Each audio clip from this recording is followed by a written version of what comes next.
පින පව් කියන දේ ඇත්තක්ද එතකොට? ඒ කියන්නේ දැන් අපි ගිය ආත්ම කරපු පිනක් නිසාද අද මේ වගේ කෙනෙක් කිසිම දැන් අපි ඉපදෙනකොට කිසිම ආබාධයක් නැතුව ඉපදුනා. දැන් සමහරක් අයට කොණ්ඩ දිගට තියෙනවා පමණක් කර කියන්නේ එක එක විදියට දේවල් කියනවා දැන්. ඒ කියන්නේ අපි කරපු පිනක් නිසාද එතකොට ඒ දේවල් අපිට හම්බෙලා තියෙන්නේ. එතකොට අපි අද පින් කරන්න ඕනේ මොකක් හරි දෙයක් බලාපොරොත්තු වෙනද මට ඒක මම දැන් බලාපොරොත්තු කරනද බලාපොරොත්තු නැතුව කරන්නේ. බලාපොරොත්තුවක් නැතුව කරන්න ඕනේ. ඒ මේ දේවල් ලැබෙන්නේ අපිට පින නිසාද? ඔව් අපි දැන් ඔයාට මමත්වයේ තියෙනවද? මට මමත්වය කියන එක තේරෙන්නේ නැහැ ඇත්තටම. මමත්වයේ මේක නම් ඇත්ත වෙන්නේ මමත්වයේ කියලා කියන්නේ දැන් ඔයාලා කවුරු හරි බැන්නම හිතරි දෙනවනේ. ඔව්. ආයෙක තමයි මමත්වය. එහෙනම් අපි කාරු හරි බැන්නම හිතරි දෙන්නේ අපිට කවුද හිතරි දාගත්ත කෙනෙක් ඉන්නවනේ. ඈ එතකොට කවුරු හරි හොඳ කිව්වම ටිකක් නිකන් එනවද පොඩි ගැට් එකක්. ඒ තමයි මමත්වය. එතකොට අන්නේ ඒ මමත්වයත් එක්ක තමයි මේ පින්පව් කියන එක සම්බන්ධ වෙන්නේ. හරිද?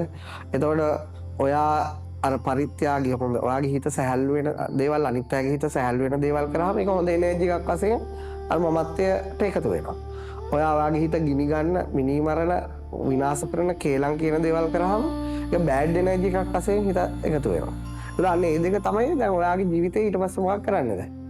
ඔයාට පාර හදලා දෙන්නේ. ඉතින් ඔයා හොඳ කරන දේවල් ඔයාට සැහැල්ලුවත් ඔයා වැරදියට එකතු කරගත්ත එනර්ජි ඔයාට කරදර ටිකකුත් ලං කරලා දෙනවා.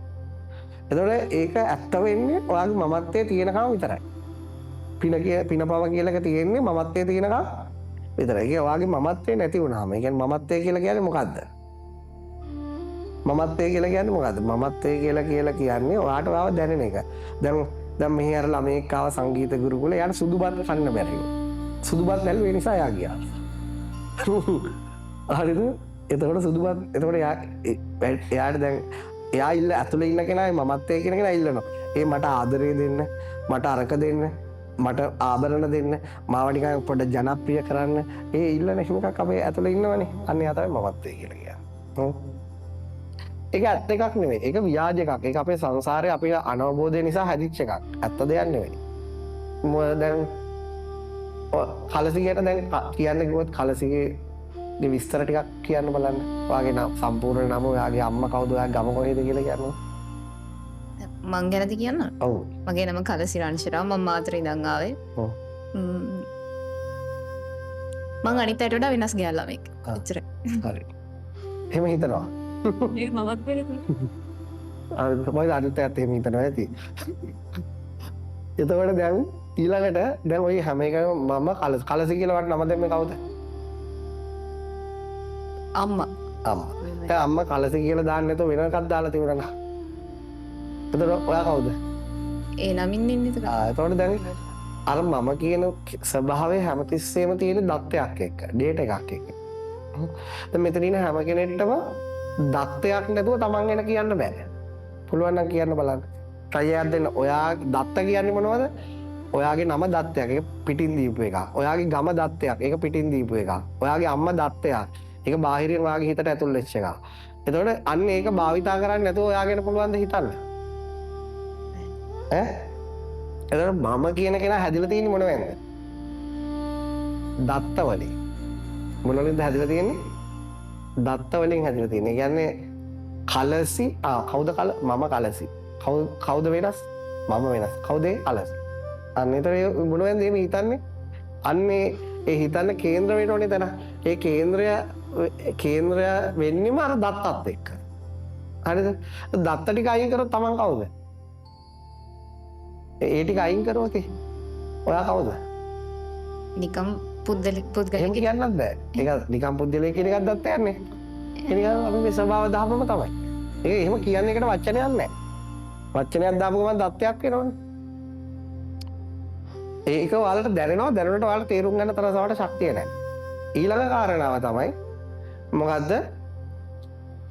දැන් ඊට පස්සේ ඒක දැන් අපිට දැන් මෙහෙම කියා දුන්නම තේරෙනවා. ඕ මම කියන්නේ දත්තයක් තමයි. නමුත් එහෙම තේරුණාට ඔයාලට ඒක ගොඩක් පැහැදිලි නැති නිසා ඔයාලා ඒකත් එක්ක නේද ඔයාලගේ ඔක්කොම සිතුවිලි හදාගන්නේ.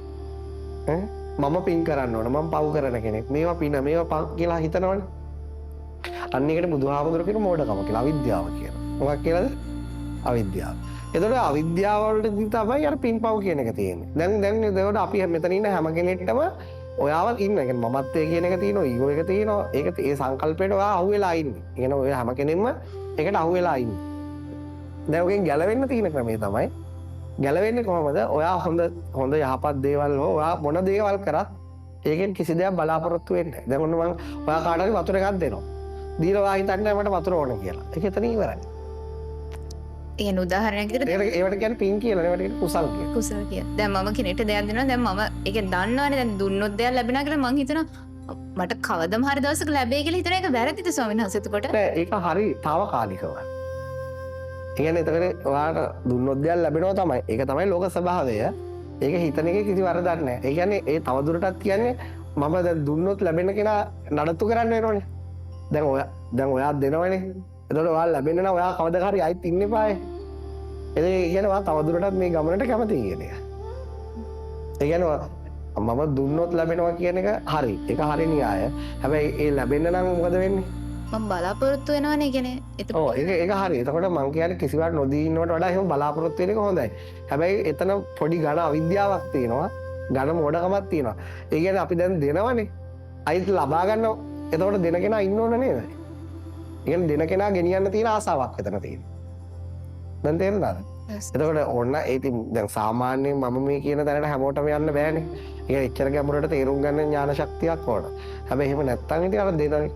මම දෙනවා ඒකට ලැබෙයි කියලා හිතුවට කිසිම ප්‍රශ්නයක් නැහැ. ඒකත් සාමාන්‍ය හිතන මට්ටමට වඩා ඉහළ මට්ටමක්. ඒක.